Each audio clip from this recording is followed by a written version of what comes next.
প্রিয় বন্ধুরা, আজকে আপনাকে এমন একটি দৃশ্য দেখাবো যে আসলে আপনারা দেখে অবাক হবেন যে আসলে এই ধরনের পরিবার এখনো বাংলাদেশে আছে।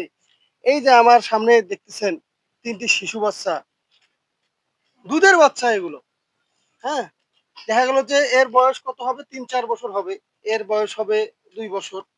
এর বয়স ১-১.৫ বছর বা ২ বছর এমন হবে। তো দেখেন এইটুকু বাচ্চা দেখেন কাঁচা মরিচ, হ্যাঁ? শুকনা মরিচ এবং লবণ দিয়ে এরা ভাত খাচ্ছে। এরা কন্টিনিউ এরা এইভাবেই খেয়ে যায়। এর বাবা একজন ধার্মিক ব্যক্তি, ৫ ওয়াক্ত নামাজ পড়ে সে। তো তার সঙ্গেও আপনাদের পরিচয় করে দিব যে তো দেখেন, তো এদিকে কাঁচামরিচ, জ্যান্ত কাঁচামরিচ এরা খাচ্ছে এইটুক বাচ্চা, দুধের বাচ্চা, হ্যাঁ? দুধের বাচ্চা কাঁচামরিচ দিয়ে ভাত খাচ্ছে, কাঁচামরিচ এবং লবণ। আসলে কতটা অসহায় হলে একটা পরিবার আসলে এমন পর্যায়ে আসে। তো আমরা তার বাবার সঙ্গে কথা বলবো। একটু আসেন, এদিকে একটু দাঁড়ান। আপনার নাম কি? আমার নাম আমিনুর। আমিনুর। তো আপনি আ মানে আপনার যে এই পরিবারটা, এই যে আপনার কি সন্তান ৩ টা কি আপনার? জি। যে এরা এরা কি আসলে প্রতিদিনে এই কাঁচামরিচ দিয়ে ভাত খায়? খায় কাঁচামরিচ দিয়ে প্রতিদিন না খাইলেও মনে করে সকালবেলা করে খায়। আহ সকালবেলা পান্তা ভাত আবার দুপুরবেলাও খায়।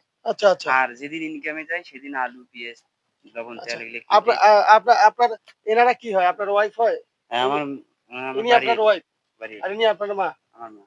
তো আপনি কেন মানে আ কামাই রুজি রোজগার করেন না? আপনার এই ছেলে এই ছোট্ট শিশু বাচ্চারা এরা যে এই মরিচ লবণ দিয়ে ভাত খাইতেছে বা তরকারি খাইতে পারে না।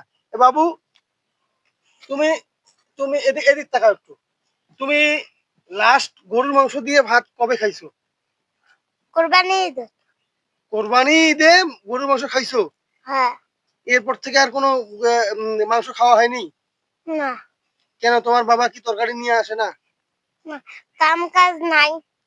ও, তোমার বাবার কাজ কাম নাই? না, এজন্য তোমরা নামাজ পড়ে।